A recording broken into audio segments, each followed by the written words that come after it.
Oh, hey, my name is Miles, and I'm out here waiting for the tide to come in so I can get the best waves possible.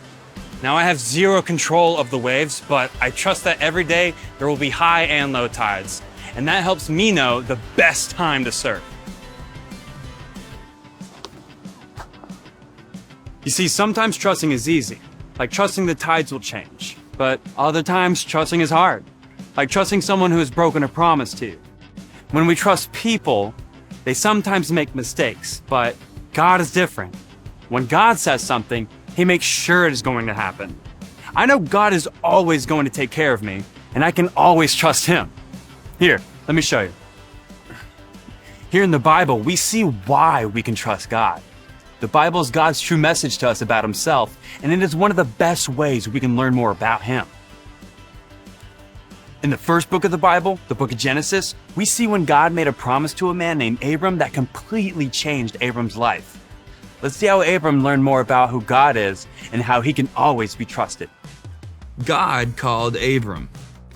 The Lord spoke to a man named Abram, who was later called Abraham, and said to him, "Leave your land, your people, and your father's house.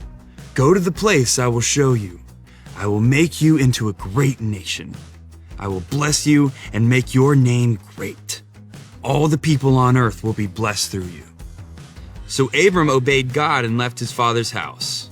When he was 75 years old, Abram took his wife Sarai, his nephew Lot, all their possessions and servants, and set out for a land called Canaan. When Abram arrived in Canaan, the Lord appeared to him and said, "To your family I will give this land." So Abram built an altar to the Lord.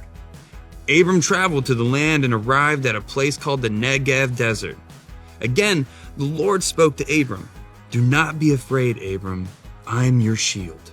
Your reward will be great." But Abram said, "Lord God, what can you give me since I don't have any children?" The Lord replied, "You will have a son of your own." Then the Lord took Abram outside and said, "Look at the sky and count the stars if you can. That is how many children will be born into your family." Wait a minute, did you hear that? God told Abram, a man who was already 75 years old, to pack up his stuff and take his family to a new land. He didn't have any kids, but God told him that he was going to make his family a great nation. That seems impossible, right? I'm not sure I would trust God would do all He said He would do. God said He would make Abram's family so big, it would be like trying to count the stars in the sky. That's a lot to trust. Let's keep going and see what Abram did next. Abram trusted God, and God was pleased that Abram believed Him. Then the Lord said to Abram, "I am the Lord. I will give you this land to have as your very own." But Abram said, "Lord, how can I know I will have this land for my own?" So God commanded Abram to bring animals for a sacrifice. Abram prepared the animals as God commanded him. When the sun set and it was dark, a pot of smoking coals and a burning torch appeared and passed between the animal sacrifices to show that God was with Abram. On that day, the Lord made a covenant with Abram. "I give this land to you and your family. All this will be yours." Imagine being given a huge promise like God gave to Abram, knowing God was going to bless his family and make them a great nation.